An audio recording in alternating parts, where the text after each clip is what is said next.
El movimiento cívico no partidista Participación Ciudadana puso en circulación el noveno informe del Observatorio de los Casos de Corrupción Administrativa, revelando que en un periodo de apenas 2 semanas se produjeron decisiones judiciales de alta relevancia en los principales procesos de corrupción del país. Vamos a conversar de este tema, de este informe, de manera detallada con Francisco Álvarez, coordinador general de Participación Ciudadana. Mi estimado, ¿qué tal? Bienvenido. Muchas gracias por la invitación y aquí estoy a la disposición de ustedes. Aplausos. Bienvenido. Cuéntenos de este nuevo informe.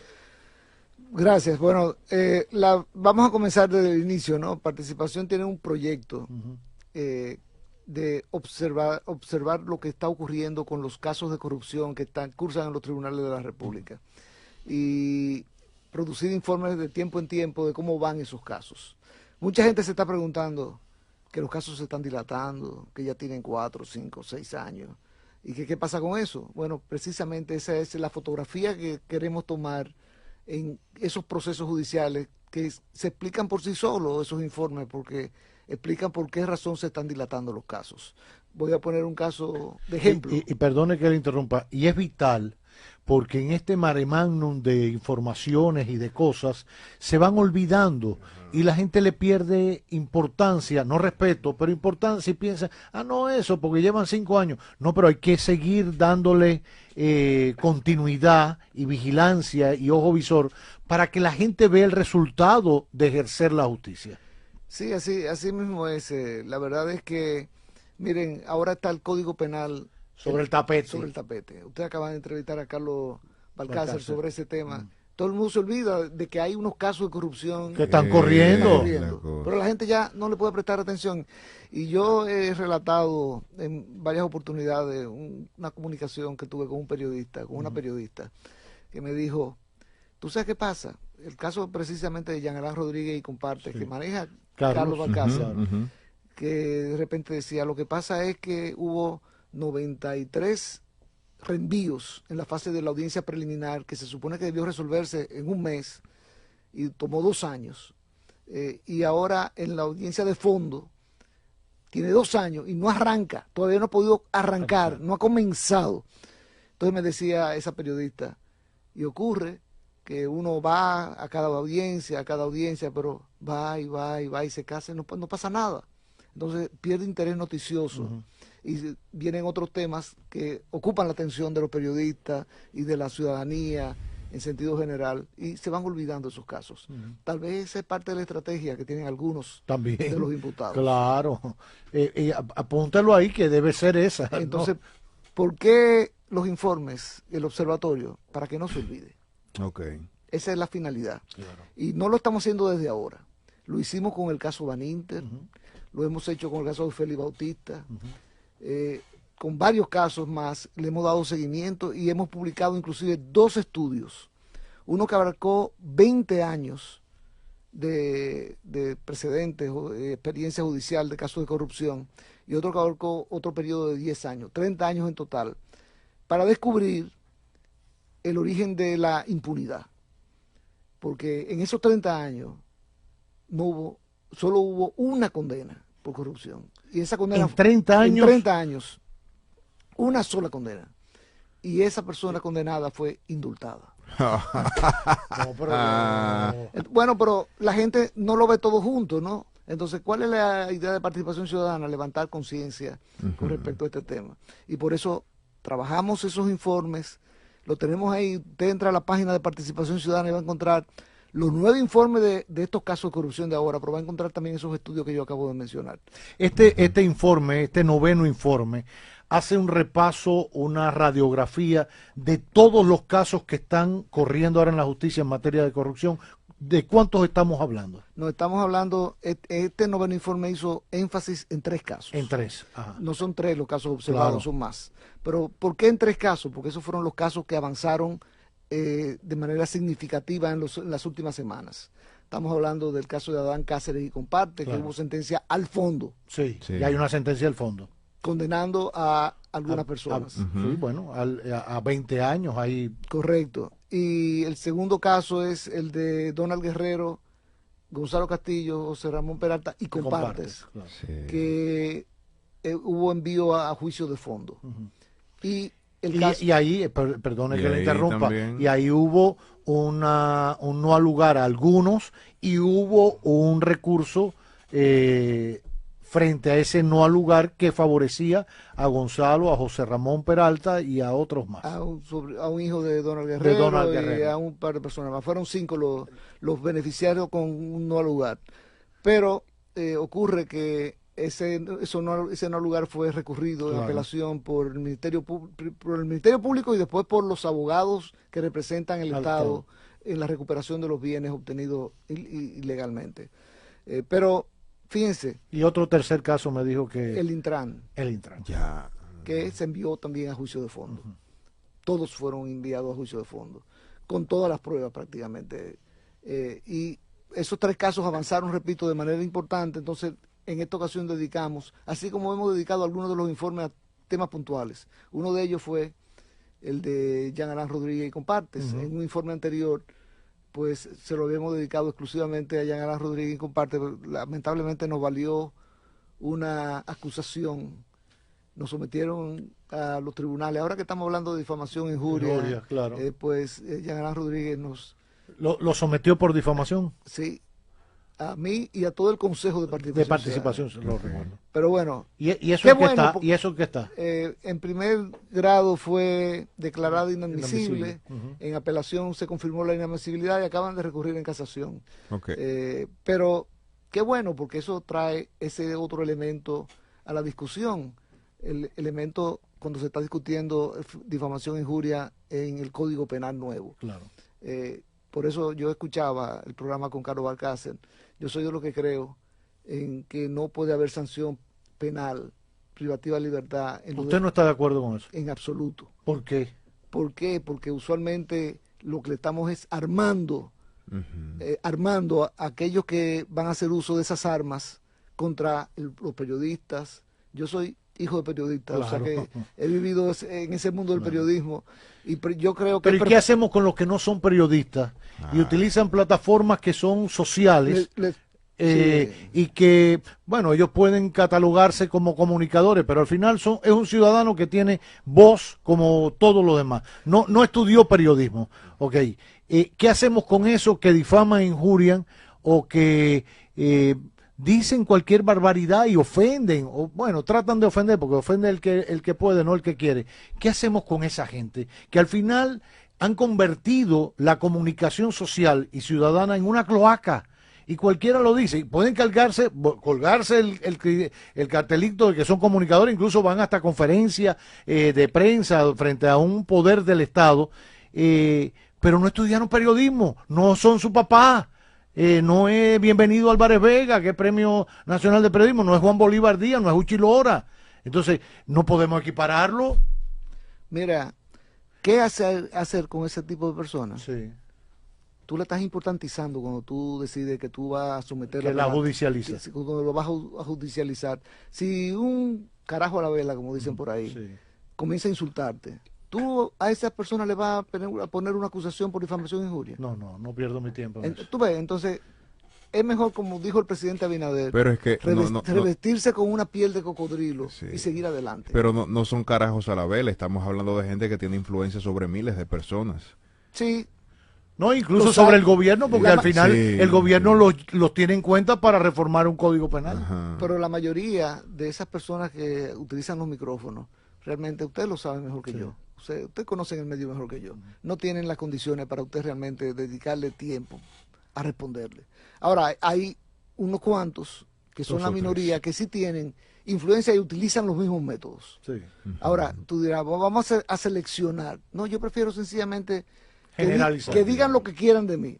Y yo voy a seguir viniendo a utilizar el micrófono sin que eso genere autocensura. Porque eso es lo que andan buscando. Lo que andan buscando es crear precedentes para que eso provoque autocensura. Que la ciudadanía, ciudadanos y ciudadanas digan, yo mejor no voy a opinar sobre eso porque me ponen una acusación y tengo que estar yendo a tribunales, tengo que estar... Eso es lo que andan buscando, ese tipo de precedentes que provocan autocensura. Y eso no debe permitirse, definitivamente. Ahora sobre, ya que usted solito metió cayó allá en el solo. código, aunque fue invitado para otra cosa y volveremos sobre ella, la posición suya, no sé si de Participación Ciudadana, en torno a si entra en vigor o no el Código Penal el día 3, o lo extendemos el vacation legis o no, qué hacer con los artículos que ha sugerido ser cambiado por parte del Ejecutivo, qué hacer ahora con la introducción de las 3 causales que vuelva a estar sobre el tapete con un grupo que ayer lo llevó. Bueno, la verdad es que Participación ya externó su opinión en el sentido de que prefiere que entre en vigor el 3 de agosto. Sí. ¿Y por qué? Porque si usted le da una vacation legis ampliada de 6 meses, hasta de un año, ¿ustedes saben lo que va a pasar? Lo mismo que Lo ahora. mismo, van a esperar que llegue el último mes van a comenzar los gritos. Sí. Entonces, vamos a que entre en vigor y que con la presión de esas irregularidades que hay, con la presión de de algunos tollos que hay ahí, pifias, pero que pueden generar consecuencias, haya la presión suficiente para que el Congreso haga lo que tiene que hacer, que es buscar un grupo de especialistas que trabajen ese tema y haga una modificación de aquellos aspectos que necesiten ser modificados. Por cierto, bueno, ustedes conocen a Francisco Álvarez Martínez. Claro, su sobrino. Mi sobrino, con mucho orgullo. Sí. Ayer habló de usted. Ajá, pues acaba de enviar al presidente de la Cámara de Diputados su opinión sobre el código y sus recomendaciones sobre redacciones concretas para mejorarlo. Es el documento más completo que yo he visto hasta ahora, bueno. criticando, pero no solamente criticando, sino con propuestas concretas de cómo mejorarlo. O sea, eso debe estar en las redes en cualquier momento a partir del día de hoy. O sea, que cuando lo vean, léanlo, porque la verdad es que es un trabajo profundo sobre ese tema. Porque es muy fácil venir aquí al micrófono y hablar. Claro. Pero fajarse a estudiar para proponer algo concreto, eso toma tiempo. Exacto. O sea que vale la pena. Consume neuronas. Y me decías también, aparte del vacation legis, me mencionabas otro tema. El tema de las causales. De las causales. ¿Eso no es una piedra en el zapato ahora de nuevo, cuando ya eso se había decidido? Bueno, quien fue la vocera ayer sí. fue Mary Fernández, sí. que es mi socia, de noche y de día. Sí, yo sé. Y lo estoy diciendo de esa manera porque yo también estoy entre los firmantes de ese documento. Y Participación Ciudadana acaba de firmar un documento también apoyando que sean incluidas las 3 excepciones a la interrupción del embarazo, despenalizar esas 3 excepciones, ¿no? Porque la verdad es que, qué barbaridad. Bueno, yo escuchaba a Carlos Balcarce también referirse a eso, y decir que la curia romana sentada aquí en República Dominicana, pero es un tema de la vida de la mujer, de la salud de la mujer, y no se está pidiendo que se haga como en otros países, donde se permite el aborto por cualquier causa, hasta las 12 semanas. No se está pidiendo eso. Se están pidiendo 3 excepciones. Cuando la vida de la mujer está en peligro, si mi hija está en peligro, mi hija está por encima de mi nieta. Yo no sé cómo piensa todo el mundo, pero mi hija está para mí por encima de mi nieta. Pero además, quien tiene que tomar la decisión sería mi hija, no soy yo. O sea, y lo que se propone es precisamente que esa excepción, cuando esté en peligro la vida de la mujer, pues sea despenalizada, igual que cuando el feto es inviable. Usted se imagina un feto anencefálico, sin cerebro, que el corazón le late dentro del útero, pero cuando dé a luz va a morir irremediablemente, no hay solución posible. Pero la madre tiene que pasar por ese trauma. Pero tiene que completar un embarazo, tiene que pasarse 7 meses más después que se descubre que es anencefálico, con eso en su... Parirlo. Con todos los riesgos que eso implica. No, y la parte psicológica. Eso es terrible. Y finalmente, la tercera excepción, cuando es violación o incesto, por favor, por favor. ¿Y todos somos hijos de una mujer. Claro. Todos, sin excepción. Pensemos en la mujer. ¿Cómo se asume eso ahora en la comisión bicameral? Bueno, como dijo Carlos Balcácer, el tema es que los sectores más conservadores, y sobre todo la Iglesia Católica y la Iglesia Evangélica, la Iglesia en sentido general, pues han presionado al Congreso para que se produjera lo que se produjo, que es una aprobación del Código Penal sin excepciones. Dicen que cuando está en peligro la vida de la mujer, pero redactada de una manera que no va a funcionar. Sí. O sea que las tres están ausentes del Código Penal realmente. Y pues es hora de que eso termine. Y los congresistas, que inclusive los del PRM, estuvieron de acuerdo con el programa de gobierno del PRM, que incluía apoyar las tres causales. Y sin embargo, después que están en el Congreso, decidieron no meterse en problemas con los sectores más conservadores del país, pero se están metiendo en un problema con la mujer y con la parte progresista de la sociedad que también existe, ¿no?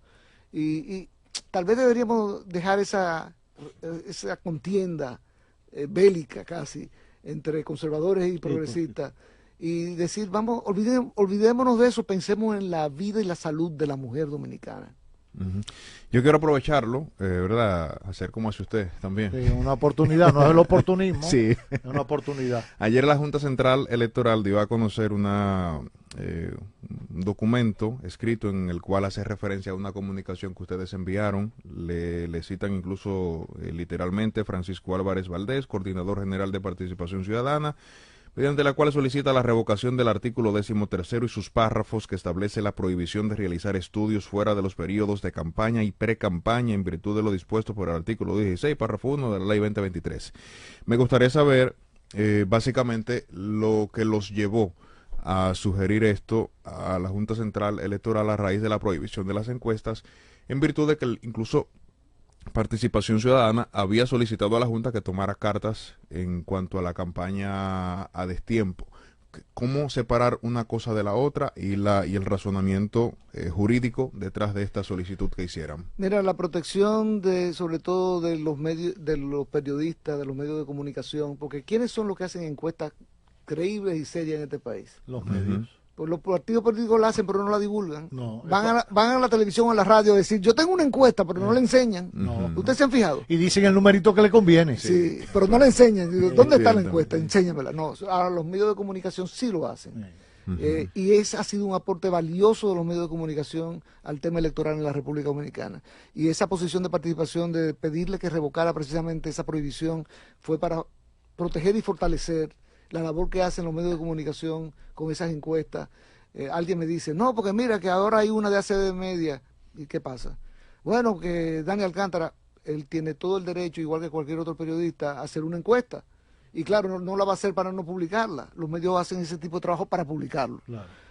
Ahora, lo que no pueden hacer los candidatos es comenzar una campaña electoral poniendo vallas, haciendo reuniones abiertas. Ahora, reunirse en un local cerrado a discutir y a matarse entre ellos, que sean bienvenidos, pero no iniciar una campaña de tiempo, porque la verdad es que este es un país pobre, señores. Bueno. Y ustedes saben los recursos que se pierden en esas campañas a destiempo. Y ya bastante caras que son. Bueno. Bastante. Somos de las más caras del continente, que es una vergüenza. Y creciendo. Y creciendo. Una regiduría cuesta. Y entonces, eso va ligado directamente a la calidad del Congreso que nos gastamos. Claro. Porque cuando tú permites que eso ocurra, bueno, pues hay mucha gente que mete dinero para proteger sus intereses dentro del Congreso. Se ha hablado mucho de los riferos, que yo prefiero llamarlos riferos y no banqueros. Banqueros, no, que por favor, no se puede. Hay gente de la banca aquí que son... de hecho, hay un proyecto de ley que cambia esa denominación por casa de apuestas. Claro. Ya. O sea, no ponerle banquero, porque eso confunde a la ciudadanía. Sí. O sea, no debe ser. Pero sí, es importante frenar la campaña a destiempo. Lo que no significa, repito, el tema de las encuestas, porque las encuestas tocan muchísimos temas, incluyendo la que salió, fue hoy que salió publicada, ¿no? Ayer, la de esa de media. Ayer, sí. Con datos interesantes que animan la discusión. Claro, o sea, y el debate. Mire, algo que arrojó precisamente la encuesta es la aparición de outsiders de la política. Bueno, realmente hay pocos, cuando uno lo ve en general, hay pocos políticos, ¿cómo se llama? Pulcro, ¿no? O sea, digo en el sentido exacto de la palabra. Hay gente que viene del sector privado y le gustó la política y se enganchó a eso y aspira a una posición, etcétera. Ya la época de la formación propiamente para ser político aunque la sociedad nos está llamando a eso. No podemos seguir en esta improvisación, pero ha demostrado que la gente cada día le pierde más respeto a la partidocracia y al político de formación y se lo da a cualquiera que tiene ciertos seguidores o que le gusta eso. ¿Cómo lo valora usted? O sea, ¿está en riesgo la democracia si no creemos en la partidocracia? Mira, los problemas de la democracia se resuelven con más democracia, no con menos democracia. Entonces, si de repente esa encuesta reveló que Alofoque tiene 6.3 o 6.5, qué sé yo, sí, por encima de políticos que tienen toda su vida haciendo tradicionales, campaña, sí, toda su vida, eso es la realidad que estamos viviendo. Eso no se puede censurar. Usted puede estar de acuerdo o no de acuerdo como hace política esos offsiders, sí, pero no prohibir que estén ahí. Porque la idea, recuérdense que hubo una discusión muy fuerte con el tema de las candidaturas independientes, sí, y al final los partidos sacaron ventaja porque se prohibieron. Sí. Ahora mismo no es posible tener candidaturas independientes. Ahora, ¿ustedes saben lo que va a provocar eso? Bueno, un mercado de los partidos que claro, están acariciando. Digo, bueno, si hacen un acuerdo con Alofoque, por ejemplo, posiblemente se conviertan en partidos mayoritarios de nuevo, por encima del 5%, y tengan derecho al dinero público. Que eso no es tan así. Yo recuerdo aquí, por ejemplo, que Guillermo Moreno llegó a figurar en una Gallup hasta con un 13% de valoración en un momento determinado, y a la hora de la verdad, del no, en el día de las elecciones, no llegó a un 2%. O sea, no siempre se traduce en votos una popularidad que tú tengas en un determinado sector de la sociedad. Pero ten cuidado, porque así como medían alto y después cayeron, ajá, así miden bajo y después suben. Sí, que es un fenómeno que se ha dado en otros países de la región. Que ha ocurrido, porque ahora mismo vivimos en la región, en Latinoamérica, ajá, vivimos ese fenómeno, ¿no? Y ustedes lo están viendo en cada uno de los países. Hay una ola de conservadurismo que está arropando Latinoamérica, y no solamente Latinoamérica. Yo me atrevería a decir que más allá de los mares de Latinoamérica, o sea, Europa inclusive. Pero la realidad es que los partidos se están desgastando poco a poco, y eso le crea espacio precisamente a esos outsiders. O sea, ¿por qué? Porque la gente ya no se identifica tanto con los partidos, y eso sí es un riesgo grande. Eso sí es un riesgo grande. Algunos dicen que participación es contraria a los partidos políticos. No, por el contrario, nosotros valoramos muchísimo la participación de los partidos políticos en los procesos electorales. Sin ellos son la columna vertebral de la democracia. Sin ellos habría problemas en la República Dominicana. Ahora, los criticamos porque queremos que se desvíen, si están siguiendo un curso equivocado, se protejan, porque no queremos que se reduzca la participación de los partidos políticos en las elecciones, ¿no? Y con respecto a los outsiders, esa es una realidad. Hay que sencillamente vivir con ella. Usted no está de acuerdo, critíquelo con altura, aunque lo que venga de allá para acá no tenga altura. Sí, porque... Ahora, ¿usted se imagina este país dirigido por un outsider? Bueno, yo he visto eso en otros países. O sea, Bukele, claro, era un outsider. En El Salvador, es un outsider. Sí. Y miren, va para una tercera reelección.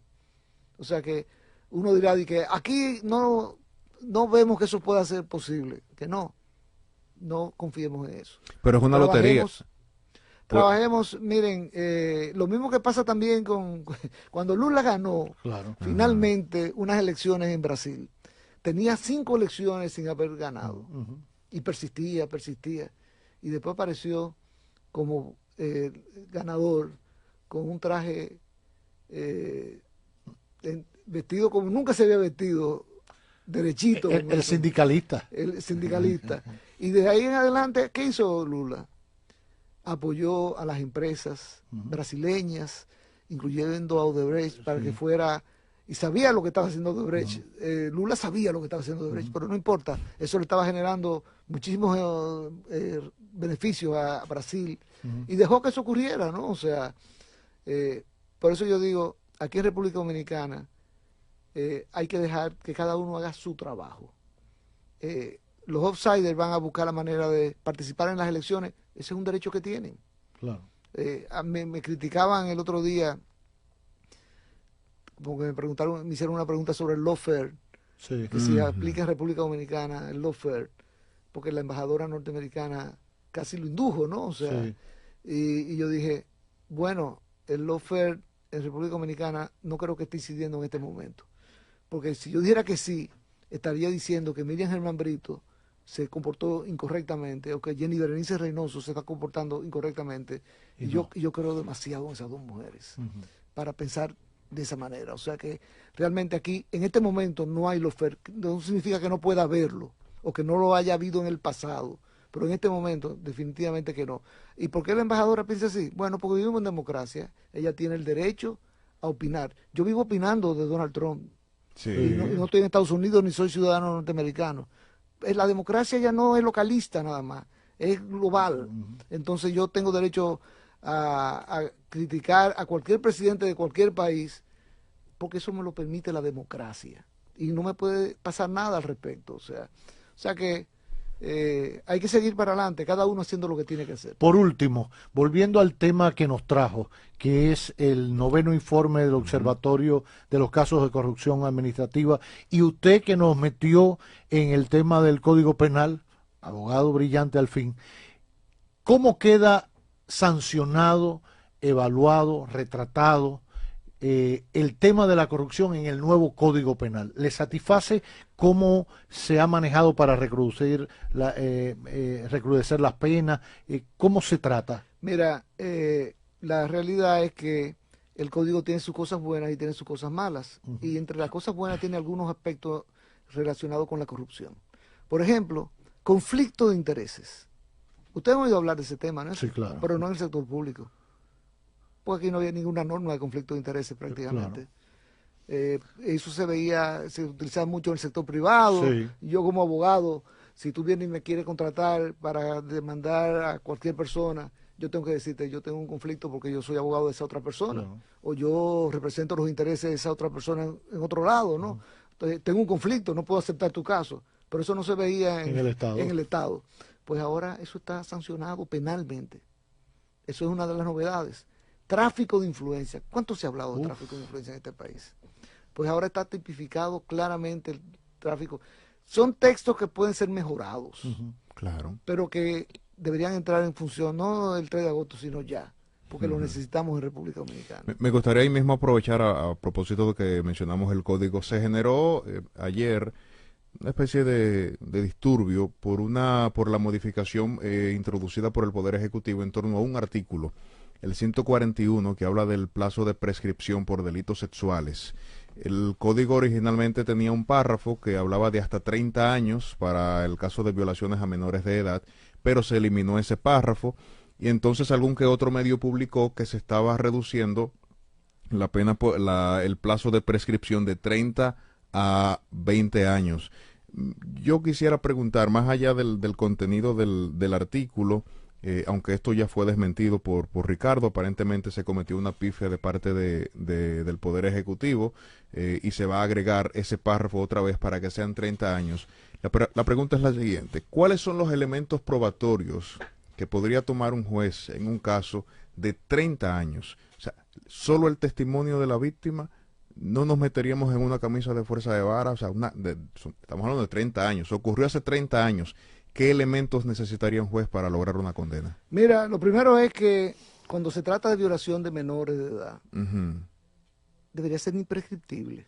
Ya, ok. Cuando se trata de corrupción, debería ser imprescriptible. Porque hay un artículo en el nuevo Código Penal que dice que, por ejemplo, los crímenes de lesa humanidad son imprescriptibles. No perimen. ¿Y por qué Sí. entonces no lo es también lo de corrupción? Eso es lesa humanidad. ¿Cuánta gente muere porque los dineros... Ustedes saben que el 25% del gasto público mundial se va en corrupción. Que si tú totalizas el PIB mundial, el 5% se va en corrupción. Entonces, se necesitan medidas drásticas para eso. Pero, ¿qué pasó con ese artículo 141? La forma en que fue aprobado este proyecto queda retratada con este artículo, que dice plazo de prescripción. Sí. O sea, ¿en qué plazo tú tienes que interponer la demanda? Y dice, el plazo de prescripción en las infracciones de agresión sexual incestuosa, violación sexual, será de 20 años de prisión mayor a computarse a partir de la comisión del hecho. Pero óigame, será de 20 años de prisión mayor. Estamos hablando de prescripción, no estamos hablando de pena. Claro. Confundieron prescripción con pena. Claro. Ajá.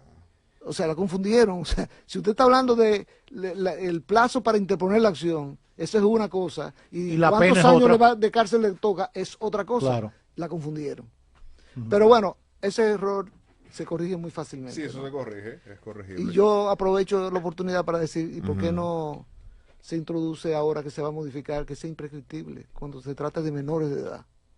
Y alguien me dijo, ¿y por qué las adolescentes dominicanas, cuando van a un hospital público a dar a luz, con 14 años de edad, con 15 años de edad, inmediatamente el Ministerio Público y la policía no salen a buscar Claro. quién fue que embarazó a esa menor? Exactamente. Porque eso es lo que ocurre Con todos los días. consentimiento no, Sí. pero hay que ir a buscarlo. Es una violación, Claro. aunque sea ¿Qué consentida, con- qué- porque qué es menor consen- de es que edad. no hay consentimiento. No hay consentimiento. No hay Sí. Aunque ella lo haya dado, eso no es válido ese consentimiento. Una menor. Entonces, ¿pero qué pasa? Ahí está la prueba de que se ha cometido un crimen. Ya, ¿Y muy qué bueno. pasa que no Ujú. se persigue ese crimen? ¿Lo sugirieron a ustedes para el código? Claro, hay que... Este es el momento, por eso yo digo, que entre en vigor y vamos sobre la marcha y con la presión que hay, vamos a tratar de... Y mientras tanto, no nos olvidemos de los casos de corrupción. Que por cierto, hemos incorporado dentro de los casos que van a ser observados, el caso del oncológico de Santiago, Claro. que es un caso de lesa humanidad también. O sea, ¿cómo es posible que se juegue Y sobre todo con el cáncer. con los recursos Coño. destinados a proteger la salud de la ciudadanía? No de la ciudadanía, de la gente pobre de este país. Enferma de cáncer. Claro. Pues gracias a Francisco Álvarez, Pancho Álvarez, coordinador general de Participación Ciudadana en este magazine que para él sí tiene nombre.